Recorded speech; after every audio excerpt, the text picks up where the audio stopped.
This is Hashtag History, episode 60. I'm Rachel. And I'm Leah.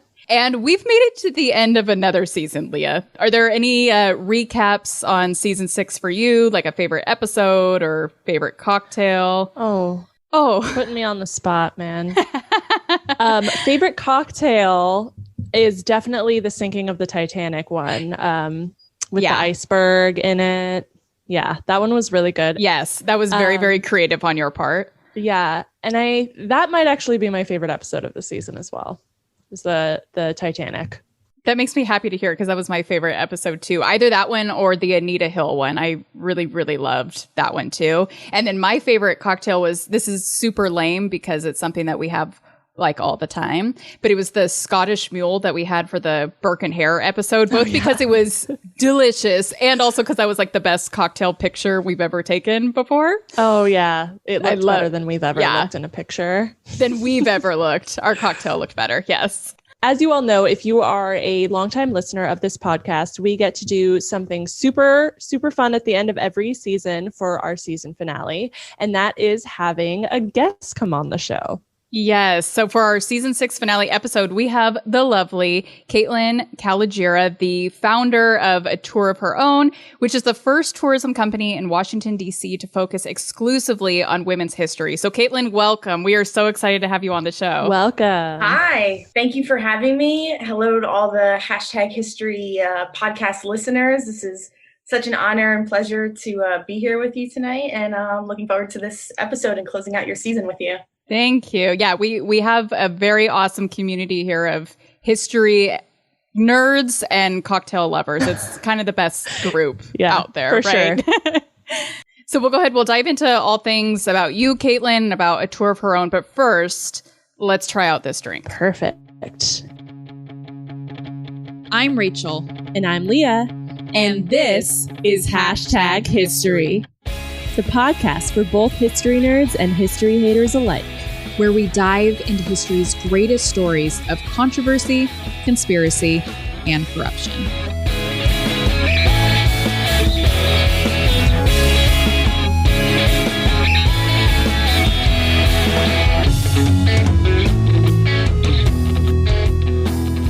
In honor of you, Kaitlin, and your DC roots, we thought it only right to drink the Ricky cocktail, which is the official cocktail of Washington, D.C. But instead of the more popularized gin Ricky, I know Rachel and I for sure will be doing a whiskey or a bourbon Ricky because we're not gin fans. Yeah. How about you, Kaitlin? Yeah. Sorry. Are you Kaitlin? I do like gin, and we have lots of gin cocktails in DC, but this is a city that drinks. So there's also a whole culture around whiskey. So I also made my drink tonight with whiskey. Awesome. Oh, and it looks like you have a lemon slice on there. Do you? Oh, yes. Yeah, I made it look good as well. Yeah, I tend not to do the garnishes. Oh my gosh, you made it look so good. I also don't have a garnish on mine because my lime didn't come out of an actual lime. It came out of, one of those... I don't know, the things you get from the store, the lime juicy things. Yeah. The squeezers. So a Ricky contains 2 ounces of gin or bourbon, a half ounce of lime juice, freshly squeezed, but we did the bottle, club soda to top, and then you garnish it with a lime wheel. If you are fancy like Kaitlin here. I have a feeling that this isn't going to be as sweet as Rachel and I generally like for our cocktails, but it does sound super refreshing. And in my research, I learned that it's actually like related to the mojito, which I love. So I didn't realize that. Mojitos are like my probably second favorite drink behind a margarita. I love mojitos. Oh, me too. Good summer drink. Yeah.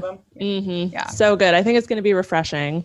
So let's take a sip. And then I have a some fun facts about the Ricky for y'all. Awesome. It's refreshing for sure. It is refreshing. I like it. I'm not sure I would like it with gin, but I don't know how gin and lime would go together. Kaitlin, have you ever had one with gin? Yeah, I like gin with lime and honestly sometimes cucumber too, which sounds weird, but I also put a ton of lime in this one, so it's really sort of, I think, heavier on the lime, which I'm enjoying. Yeah, I put a lot of lime in mine too. I like it I think that it's like kind of a muted taste. It's like refreshing, and it pretty much just tastes like really cold, diluted whiskey to me, Nice. which I don't mind at all. That was not a complaint. Yeah. Okay, so some fun facts about the Ricky. It was originally created with bourbon in Washington, D.C. at Shoemaker's Bar by bartender George A. Williamson in the 1880s. And it was supposedly in collaboration or for Democratic lobbyist Colonel Joe Rickey, hence the name. And then it became a worldwide sensation a decade later when the whiskey was replaced with gin, hence the more popular gin Ricky. It slowly faded out of the spotlight over time, but it has made a resurgence, which started in the early 2000s due to all those crazy craft cocktail culture kids. And it is now dubbed official cocktail. Yeah. Cheers to DC. Cheers to DC. That old bar Shoemakers is now a JW Marriott hotel. And we've actually hosted a few events there for a tour of our own. So I didn't realize that until I had done some deeper research on this. Oh, how cool. Oh, that is so cool. Did you, Kaitlin, I know after telling you we were having the Ricky cocktail, you did like a little research. Did you learn anything else about the cocktail? I just saw some like commemorative ceremonies that they had done recently. So yeah, it's definitely, I didn't realize actually how big it was, but like our representative in Congress came out and took a picture with the plaque, and there was like all these people and it got tons of press. So I'll probably be looking for it on menus more in DC now. That is so cool. Yeah. Well, we like to rate our drinks. So scale of 1 to 10, what's our rating here?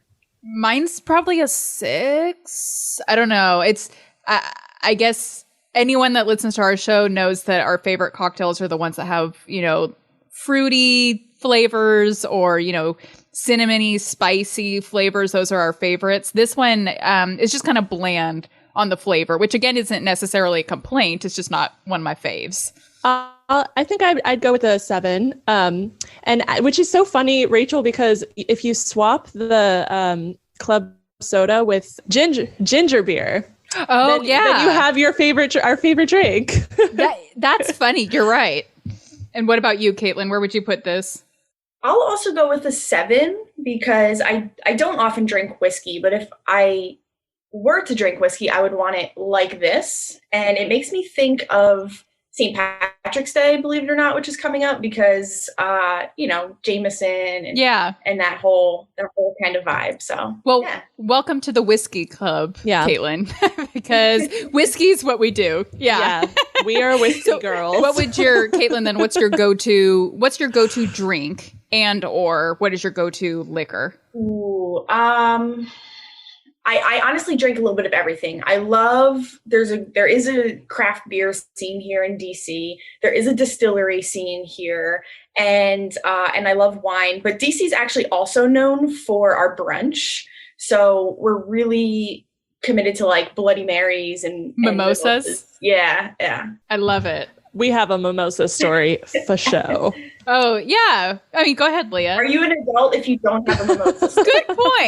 Good point. Before you get your adult card, they're like, what's the mimosa story? Yeah. Yeah, our mimosa story was we did a trip to New York. Now it feels like 100 years ago, but probably 2-3 years ago. And we went to this restaurant in New York where it was like endless, bottomless mimosas, but they only bottomless, bottomless, but for like 45 minutes or something like that. And so we pounded these mimosas. We probably we were like keeping track of them. I am proud / embarrassed to say that I won. And I had like 7 or 8 mimosas in like 45 minutes. It was ridiculous. And my favorite part, and it should be stated that she thinks that that we were eating up on like a 4th floor. No, it was one staircase, a single floor up, but according to her, it was 12 stories up, a winding staircase to get out of the. Every time I tell the story, I add another flight of stairs onto it. But I remember I had to go to the bathroom and it was just me. Like, our other girlfriend that we were with, that we went on this trip with, I'm like, does anyone need to pee? And they both are like, no, we're good. I'm like, great. So I have to go down these 15 flights by myself. Great. Go down to the bathroom. And I just remember I was like retelling the story later and I was being completely serious. I was like, yeah, I had to go down all these flights of stairs and they like wound around and blah, blah. And Leah and our girlfriend Lisa are both looking at me like, what are you talking about? You went down like 6 steps pretty much. Yeah. But yeah, that's the mimosa story. And then we had to find our way home. We went to go look at the Brooklyn Bridge and none of us remember seeing the Brooklyn Bridge. We have all these pictures in front of the bridge. Yeah. Don't know how we got there, but I mean, here we are. So we made it okay somehow, thanks to some lovely, friendly New Yorkers that saw a bunch of drunk Californians and helped us out. Yeah. This is why you should hire a tour guide when you go places, because you can then drink and do it if you want, and then we do the work. And actually, if you show up drunk on our tour, as long as you're not being like super obnoxious, we're going to have fun rowdy also. Yeah. I love this. I love it. I love to hear this. So that was a perfect segue, Kaitlin. Tell us a little bit about you, who you are, where you live, and then this is a very loaded question, all of those things in addition to, you know, what got you interested in history and specifically women's history in the first place? Sure. So I have lived in Washington, D.C. since 2014, and I really love this city. It just there's so much opportunity here, and I've really like found my people in this city, and it's a great supportive community. And so when I got here, I got into the tourism world. But before that, I actually grew up in New Jersey, and I'm super proud of that. I'm kind of obnoxiously proud of it, and I tell everyone as much as I can. So, you know, the more drinks I have, my accent tends to come out as well. So maybe by the end of the episode, you'll start hearing that. Yeah, we'll know for sure where you're from. Yeah, definitely. But I'm just sort of like a Northeast kind of a girl, and when I moved to DC, I worked in several different areas before I really like got on this path. I worked in an Irish pub at one point. So love it. I've always kind of been in the service industry and made some friends that way. And I also have a background in coaching women's softball. So I've done like younger kids, college. I've kind of traveled around with that. And that's a unique part of my background that I bring up often. That's very cool. It was something you played all growing up? Yeah. I played growing up and then got into coaching. That's really cool. Yeah. So I went to college for like 2 years, and then I took time off and I traveled, and I was like, oh, like I love traveling. You know, it just was one of those moments, and I got curious, and every church that I saw, every museum, I just wanted to know more. So when I came back home and went back to school, I decided to study history, and I didn't really know what I was going to do with it. I didn't want to be a teacher because I actually wasn't like a great student in the classroom. I'm more of like someone that learns or likes to move and walk and whatnot. So when I came to DC, I just like found this world of tourism and got into tour guiding, which is an actual career, believe it or not. I love that you decided to go back to history later. It wasn't something that was pulling at your heartstrings necessarily early on. It's just kind of after traveling and seeing, you know, awesome sites and stuff that inspired you to study history. That's awesome. Yeah, absolutely. How did you like studying history? Because history is like its own unique beast in that, and this was something that I loved about studying history because I love to write. And so I did well in my history classes because it wasn't like multiple choice, which is kind of my Achilles heel. You know, it wasn't multiple choice stuff. It was like writing, you know, short answers and long essays, and, you know, you just have to remember dates and things like that. How did you like that? Yeah, I love it. I absolutely love it. I also really like to write, which is not something that I really had thought about all that much. My parents actually bring it up to me sometimes. They're like, yeah, you always like to write. And so now when I think about like content development, it's like, oh, I'm doing so much writing, and I really like the research component of it too. And I know that you all like do tons of research for your episodes. So I'm just a curious person. I just like learning more, diving deep into stuff. So with that, to transition a little bit into a tour for own, or we call it TOHO. So you'll just hear me say TOHO a whole bunch. All the cool kids are doing it. So by all means. Okay, got it. TOHO. You know, I got into history. I enjoyed it. moved to DC, got, there's a lot of people that were like training, helping each other get trained and learn all the sites and whatnot. So the first few years I was really into it, but I just came to this point where I was like, all right, we're talking about the same people over and over and over again. And they're mostly presidents, or, a lot of the memorials we go to are just like really heavy on war. Mm-hmm. And, as much as respect I have for the military and everything, it's just like, there were just a lot of sort of patriarchal stories that we were sharing. And that's how I got into women's history. So it's not something that I grew up with. It's not something that, I have roots in. It's just something I was curious about. And so that is, in short, how A Tour of Her Own was born. And because nobody was doing this. So we are the first tourism company in Washington, D.C. to focus on women's history. And that has just grown beautifully. I love that. So for any of our listeners who don't know, do you want to kind of dive into what A Tour of Her Own is and what you guys do? Sure. So I'm going to probably bring this up a few times tonight, but at the end of the day, we are storytellers, very much like I think you are. And we also consider ourselves like public historians. So we don't necessarily approach things from like an academic standpoint. We know that history is fun and we want to share it in unique ways. And so we primarily focus on the historical tours. In the beginning, we've offered like walking tours. So we're going through museums, or we're going outdoors and we're looking at like plaques, or sometimes it's interpretive. You see George Washington and you're going to talk about Martha Washington or something like that. So the tours are a main component. We also got into bus tours prior to COVID, which was really exciting because, it's a whole nother element, but unfortunately that's been put on hold. Mm-hmm. And to go back to the storytelling, we've sort of branched out into some different things and trying to get creative. So now we also host like salons, which are basically, when you're on a tour, you have like one person leading and talking often.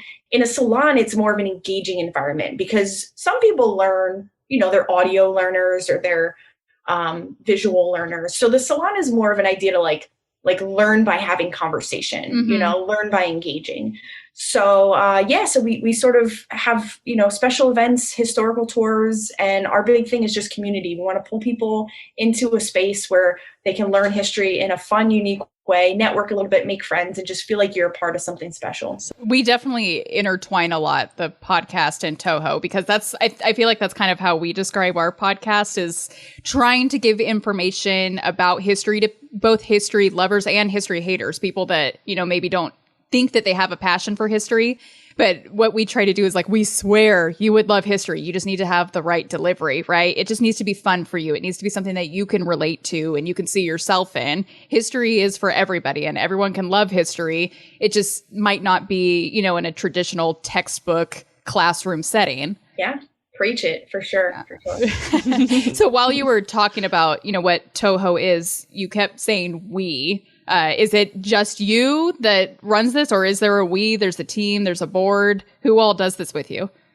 I do talk from the we a lot because it goes back to my coaching, I think, philosophies in that I'm just like, I love team environments and I love group environments. So from the very beginning, TOHO was always meant to be collaborative. Because also, we're probably learning this more in modern day current events than ever before, but when you share history, there's a voice behind it. And I always wanted different voices sharing different perspectives. So I didn't want it to just be me. I wanted a group of professionals that could contribute in different ways. And so one of the first things I did was like just try to like mobilize and rally people and be like, hey, you want to do this thing? You want to do this thing? Hey, you want to do this thing? And then they said no. And I was like, all right, but we're going to drink and do this thing. And then they said, yeah.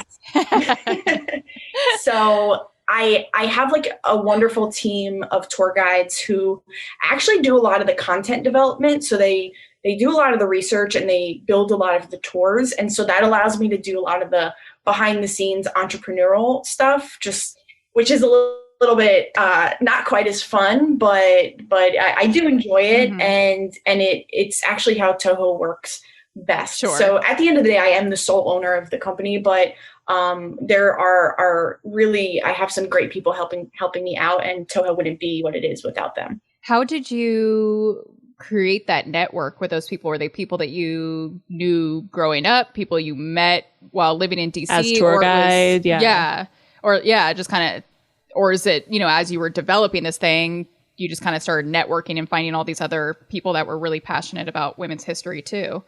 We're mostly made up of other tour guides, other professionals, and my colleagues. So at some point I kind of knew them and we had worked together. So there is a component there.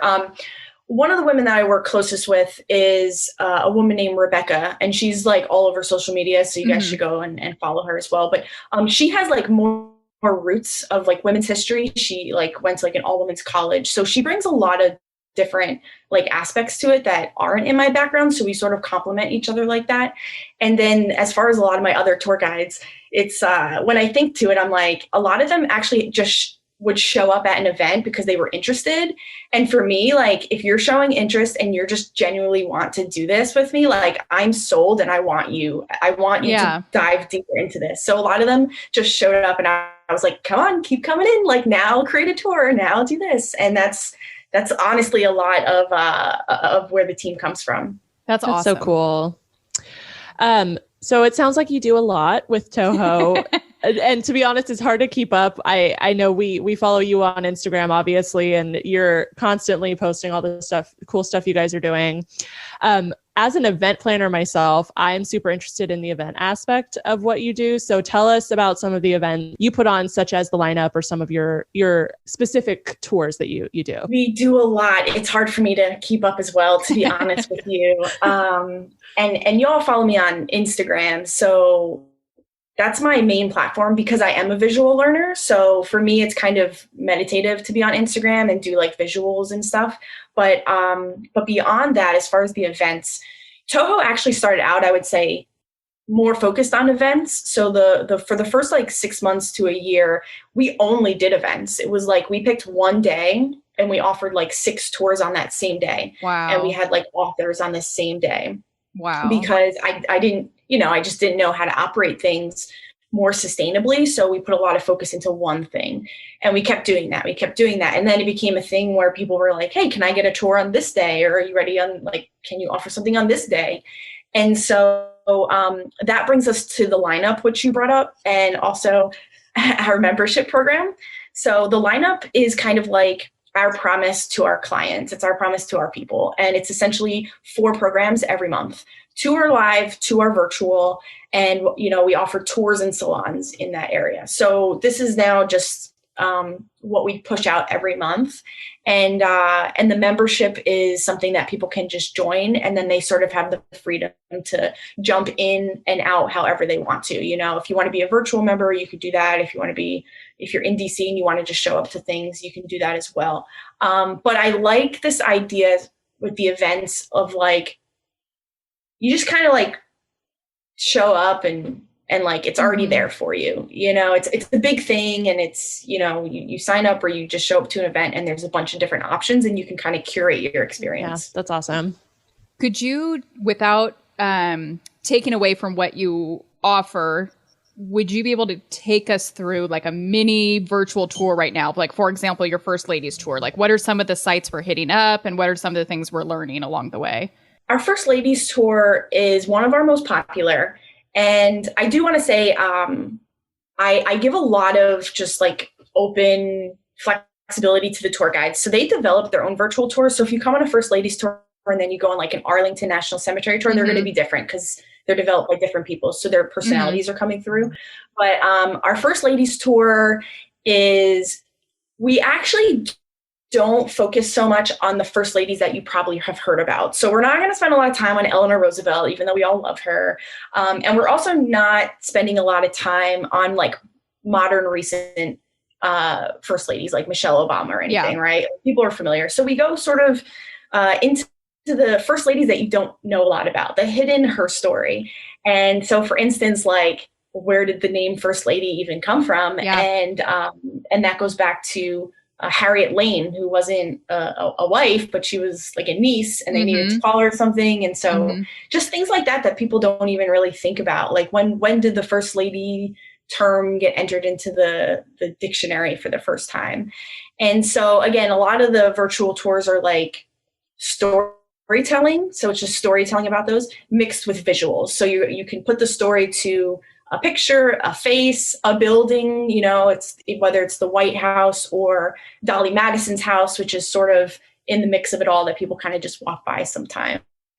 So that's what our virtual tours look like. And honestly, we pivoted to do that during the pandemic. So they're also changing, every time we do them. That's a perfect segue to our next question. Obviously, we have to talk about COVID. The elephant that's in every room. Let me drink first before I answer. Yeah. Take a drink, okay. Everybody. Hi, Sarah. Hi, Kaitlin. How are you? Good. You know what I'm sick of? What? Ted Bundy. Jeffrey Dahmer. Gacy.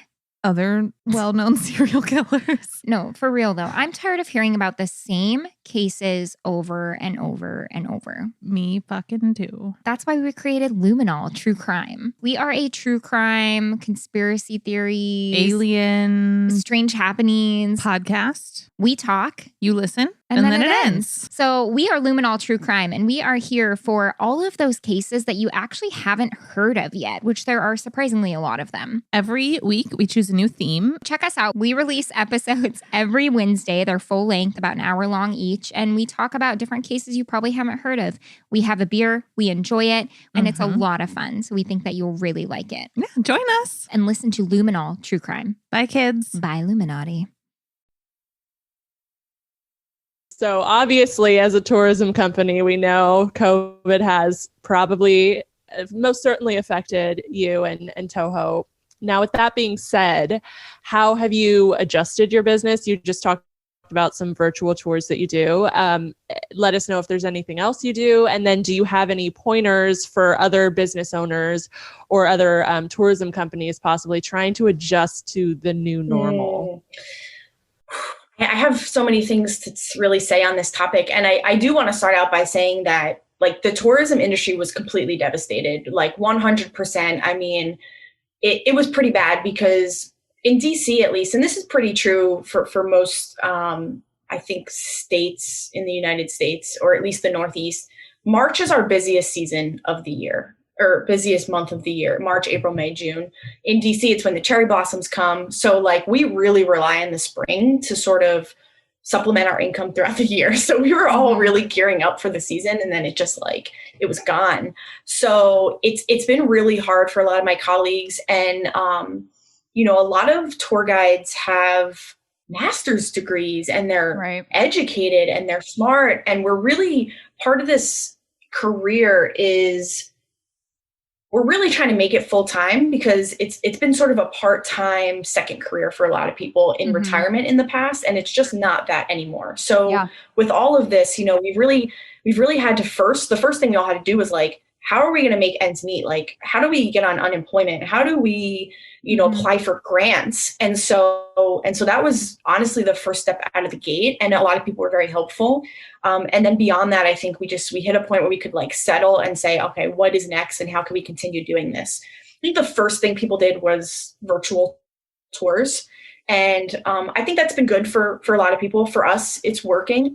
But we also had a period where we didn't want to panic. We just wanted to wait it out and see what was going on. And I'm really kind of proud that we did that, because at some point then we just came together and had like a serious conversation about how to not only pivot in the moment, but as like an entrepreneur, right? You really have to like protect your time and your energy. So we also pivoted in a way that was like, okay, we're going to offer virtual tours, but it's going to be part of this membership program, and it's going to last beyond COVID, right? It's going to be not just in the moment, but also it's going to be a thing that people that maybe aren't in DC are going to find appealing.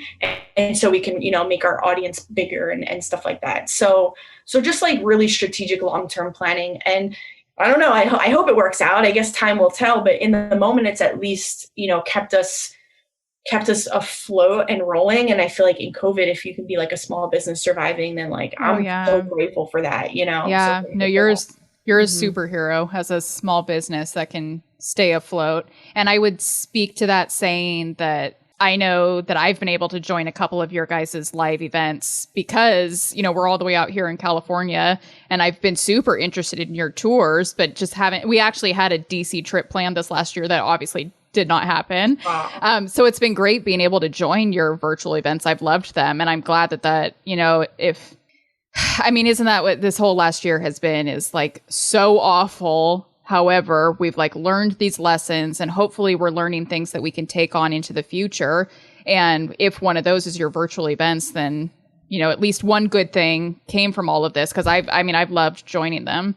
Oh, thank you so much. Yeah. We're, we at the end of the day want to just connect with everybody. So as much as we're always on Zoom now or always on social media, I always joke, like, I'm a millennial, and people think that that's such like, you kids are always on technology. Like, I have built a lot of my business on technology, and like, I think we're a great example, right? We probably never would have met if we weren't connecting on social media. Oh, absolutely not. Yeah. This has been a great opportunity to just like meet other people doing the work. And at the end of the day, that's what's most important, right? Mm-hmm. We were just talking with another podcaster earlier this week, and we were saying just how awful social media can be, and how, both of us have had to take a step back from platforms such as Facebook because it made us want to delete every person we know during the COVID election season. Yeah. But we also said, like, we're so grateful to social media, because like Instagram in particular, because that's where we've built up so much of our, history community. And like you shared, I would have probably never even learned about an amazing women's tourism company in DC as a California girl, without Instagram. Yeah, absolutely. This is all very exciting and very interesting. So if someone that's listening to this is getting really jazzed and interested in what you do, what are the first steps that they should take to get more involved? How about both locally and if they're not local to DC? I would say, dip your toe in the water, like however you can. Maybe it's popping in on a virtual tour. Maybe it's signing up for an event. And the whole thing here is we want you to curate your experience. So maybe you like the tours better. Maybe you like salons better. Maybe you find a tour guide that you're really like, you really connected with. And so, explore the website, read our tour descriptions, and see what calls out to you, and just sort of trust your gut and be like, yeah, this is something I can relate to. A lot, like we've talked about, a lot of what we do is on Instagram. So I would say explore there. And then interestingly enough, we also do have a Facebook group, which is pretty active. And I would also say, I don't like my personal Facebook it's like everyone's is like a hot dumpster fire mess, right? Yes. But the group has actually worked well for what we're trying to do. And because it's not just my voice at the end of the day, it's a lot of our tour guides contribute. And it's also a place that I envision as it grows, where like, folks like you can come in and drop your podcast, and it's just like a community, like a forum almost. So definitely I would say explore our website and just get involved. And reach out to me too and be like, I don't know what to do. And we'll just have a conversation. I know that a lot of our listeners are also fellow podcasters or, small business entrepreneurs. I'm asking selfishly for myself, but hopefully this also, is beneficial to some of our audience. You saying that the Facebook group has been a good place, it's been active and stuff. I would love to hear more about that and just kind of what you've done, because I feel like I see on Facebook for like podcasts, I see some groups where they get like, whereas on Instagram you get like 25 likes or something on a picture, and on Facebook you get like 1 like, versus I'm part of other like podcast Facebook groups where they get, thousands of comments a day on their post. What is for our podcast and any other podcasters out there or small business owners out there, what are some of the tips and tricks to like creating a Facebook group that's engaging and active? I think the first thing is with social media, like not to stretch yourself too thin, and I did try and do that in the beginning. And I came to this point where a Facebook group made sense. There was a demand for it, because once we started getting like a brand awareness and people like were realizing what we were doing, I kid you not, my phone was blowing up all day because people would send me articles or, Kate, you have to see this, you have to see this, you have to see this. And I'm like, that's great. I love your enthusiasm. I already saw it. Or like, yeah, like my mom's trying to call me and you're like sending me all these, So I just sort of, I'm an observer. Like, I just love like people's like actions and everything. So I just kind of like was seeing how the community was reacting. And then when I built the Facebook group, and then when those things came in, I just like redirected them into the group.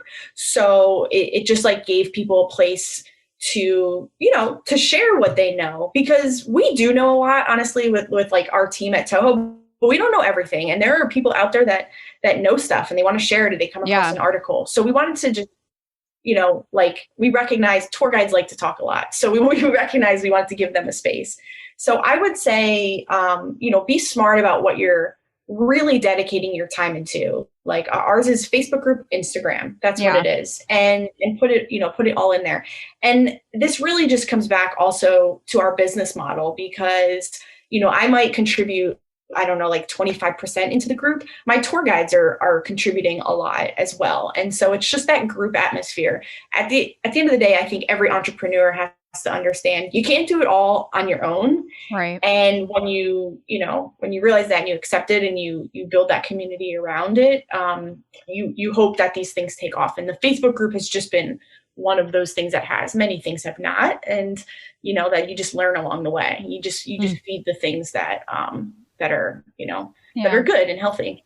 I think that right there is like refreshing to hear too. Just that, like, hey, we've tried things before that have failed as well. You know, that's refreshing to hear, because as, you know, the outsider, we don't necessarily always see that kind of stuff. So it's good to hear from another, you know, small business owner that, like, hey, I've tried these other things. What you're seeing, you know, what's projecting is very successful, you know, from what we can see, because we don't see, you know, the quote unquote failures, or, you know, the things that maybe didn't take off the way you were hoping they would.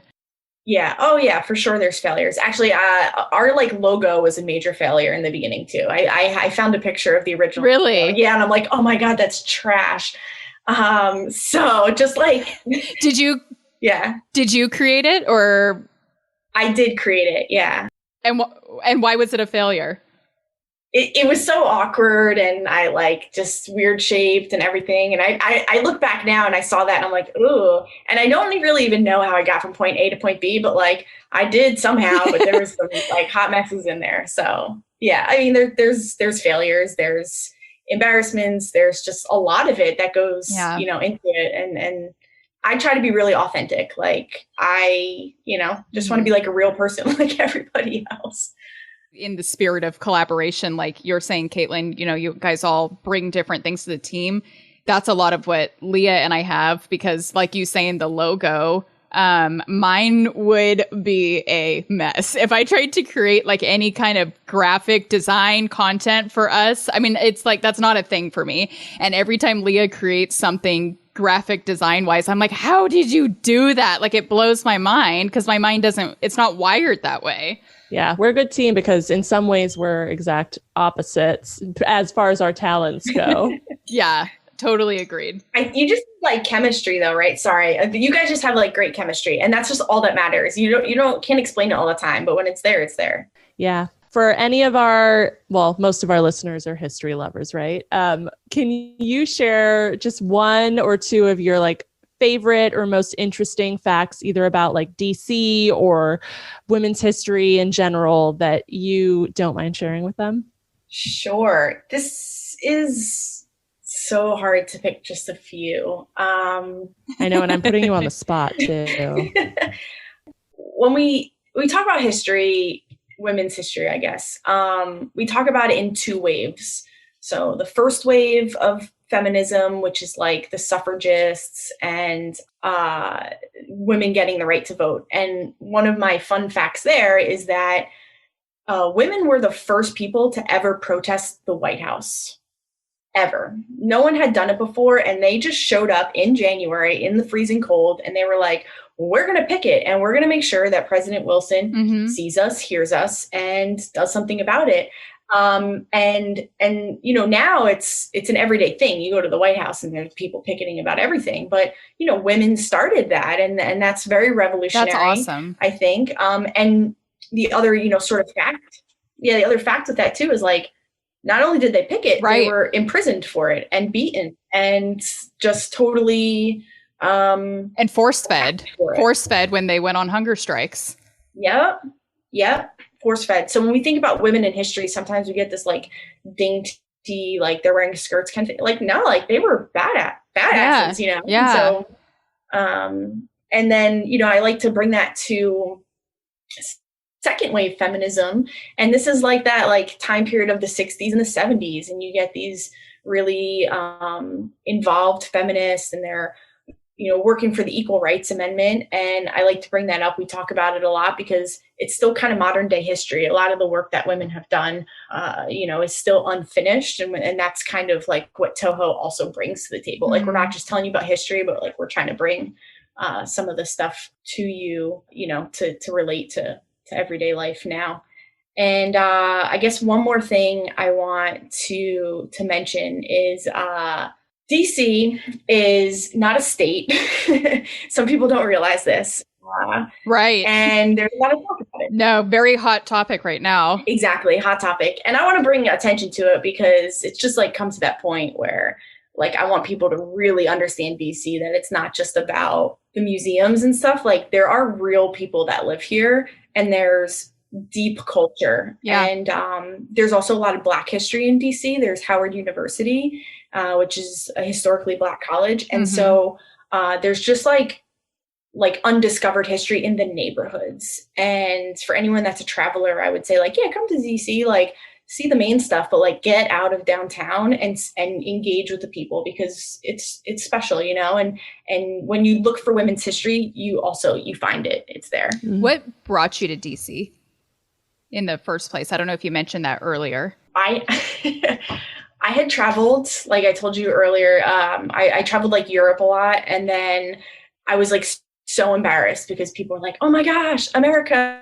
I love your capital. Washington, D.C. is great. And I'm like, I've never been there. I'm like in my 20s. Had never been to Washington, D.C. I've never been. Me neither. My first time was going to be last year. Yeah. And so when I came back, I went down to D.C. for like a weekend, and I kind of loved it. And then it was like a few years later that I had got my history degree and was like, where am I going to do history? Let me go down there. And it's like 4 hours from home in New Jersey. So it's like the perfect distance, you know?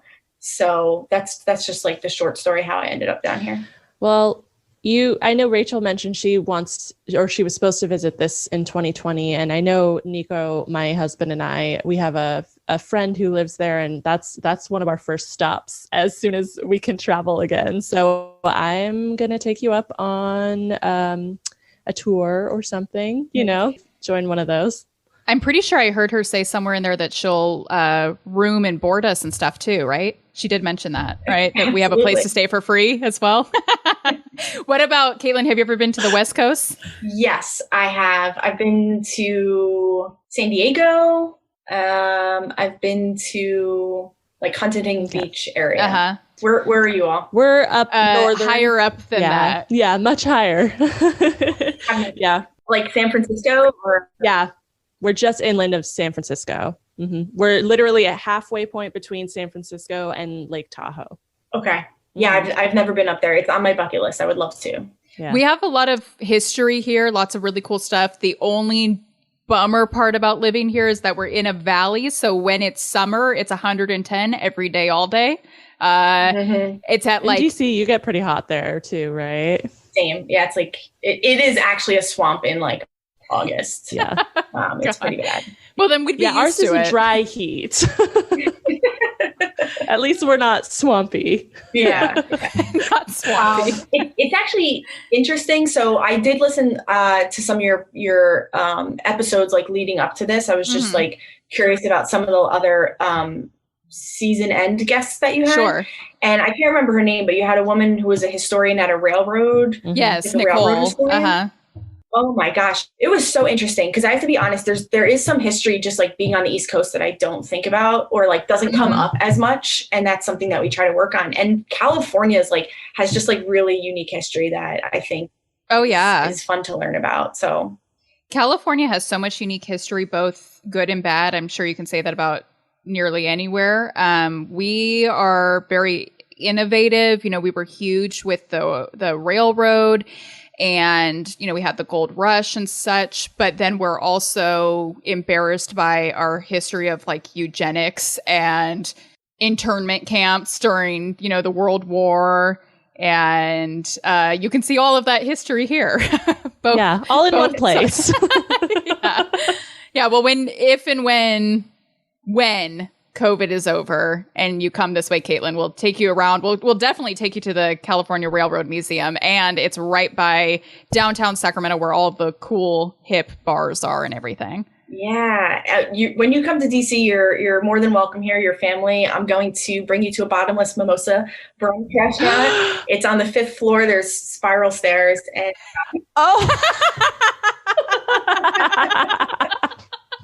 So you could actually just tell the old story, but have it be true. There you go. Love it. Love it. Oh my God. What is the day when COVID is over? What is the future for TOHO? Is it trying to, completely revert back to what you once were, continuing these virtual things, a hybrid look? What's the hope for the future?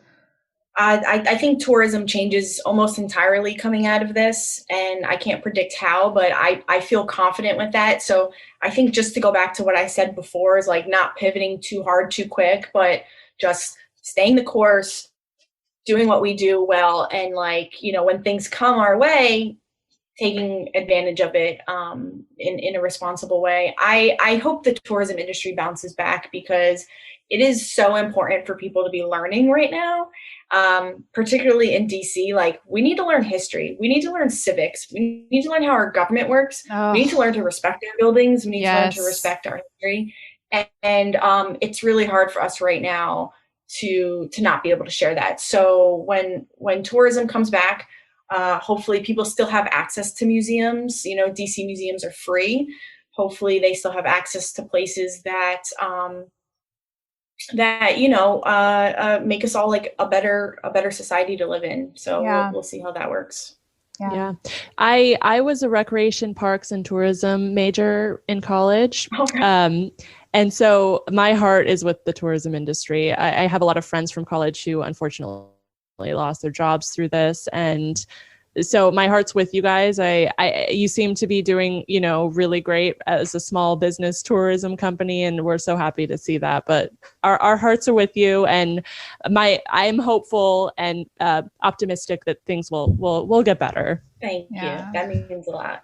Yeah, and I think what you said is so important, that at all times, but especially right now, it's so important for people to learn history and civics and government. I actually saw a friend of mine. I don't know if you know who Sharon Says So. That's what her Instagram account is. And she's become super popular in the last couple of months. I started following her maybe like a year ago. She is a government civics professor. And she'll put on like classes for people, just like, here's government 101. And so I've been following her for a while just because I think she's amazing, that she provides this like free service through her Instagram to the public. And she allows people to ask them even, it would seem like the dumbest of questions. Not everyone knows, the answer to like, how does the executive branch work? Things like that. So they ask her. And I saw a friend of mine repost that she was taking a class from this lady, like one of her free virtual classes. And I actually reached out to that friend and I just said, like, you are doing the good deeds, the good works of like self-educating. You know what I mean? Like that's such a huge step these days that people don't do. And I told her, like, you were doing such an awesome thing for yourself and for your community, for your children, to be interested in self-educating and getting the right answers and not contributing to misinformation. Mm-hmm. I just was really proud to see someone self-educating. And so I love that, you hold that in high regard too, that's a huge importance right now of all times to really, really educate yourself about history and civics. Yeah. And you bring up a good point too about like children, and like when TOHO started and even now it has been, we haven't really appealed so much to like school age children yet, like Girl Scouts or whatever. And that's really a direction I want to go, because we need like role models when we're younger, and we need people to look up to. And those are really like like years when you need to absorb important information. And so, I hope that's in our future. It's not in our short-term future, unfortunately, but it's certainly something that we want to do because like, I can't imagine what it's like to be a kid right now in this environment. They need to get out, they need to play, they need to walk and learn and visit sites. And so, we just really want to help people, adult learning, kid learning, like whoever it is, right? History should be accessible. And I think all of us are doing that work. And that's one step in the right direction. Yeah. Boy or girl, everyone needs like a badass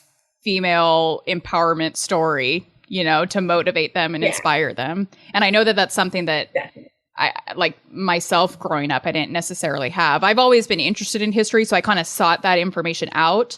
But it probably wasn't until like high school that I was like, I'm a feminist. You know what I mean? Like, and that's pretty early for, I think, a lot of ladies, you know, that identify as a feminist. Like high school is probably pretty young, pretty early, because we just don't have those examples or those role models until we self-educate and seek them out on our own, normally as an adult. Yeah, absolutely. Well said. Is there anything else, Kaitlin, that you'd like to share with our super nerdy but super fantastic history community? There is one more thing, and I usually add this on at the end of some of our events or when I'm talking.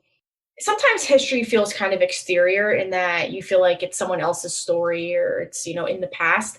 And I try to remind people like history is existing right now in your own family. And so, go record your parents, grandparents, aunts, uncles. We're women's history. So like focus on the women, but also because women's stories don't get recorded because, think about right now, like in COVID, like women are just so overwhelmed. They're taking care of kids. They're doing all this stuff. Right. So record your family story. And that's something that we need, like the people in your life. Like we need to know where they came from, what they do. And we need to pass that on to the next generation too. So just remember like how personal history could be as well. I love that. That's such really a great message. Mm-hmm.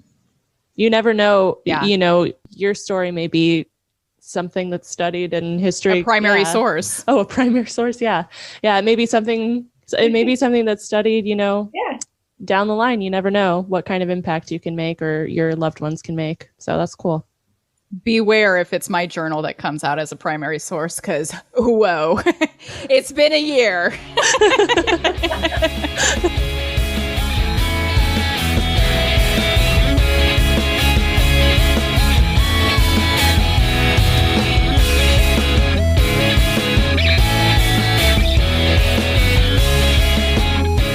Well, thank you so much, Kaitlin, for coming on the podcast. We really loved having you. Yes, thank you. And then how about, Kaitlin, can you provide any information for anyone that is interested in checking out TOHO, like your website or your social media handles? Yeah, at A Tour of Her Own is our social media handle for Instagram and Twitter. We are www.atourofherown.com. And you can also search #TOHODC to just sort of see some of our posts and other posts that people contribute. And our Facebook group is Women's Tourism DC. Even if you're not in the DC area, jump in there and contribute to the conversation. So thank you for having me on tonight. Thank you, #history community. Y'all are wonderful, and this has been great. Awesome. To our wonderful listeners, you all know where to find us on Instagram. We're at #history_podcast. And then you all know you can always check us out on our website at #history-pod.com. And then as always, you'd be doing us a huge favor by subscribing to us on whatever podcast platform you use, sharing about us with your friends, and then giving us a rate and review. Like we shared at the top of the episode, this was our season 6 finale. We will be taking a little mini break before returning with brand new episodes and cocktails in March. But don't worry about missing us in the meantime, because let me tell you, we are guesting on a lot of podcasts over the next few months. A lot. Yeah. So check us out on those. And then be sure to follow us on Instagram again, just to make sure you're getting all that information about all the other awesome podcasts that we will be guesting on in February and in March. And then you want to make sure you're on our Instagram so that you're the first to know when we return for season 7. All right. Thanks, Kaitlin. Thank you, Kaitlin. Thank you. Bye.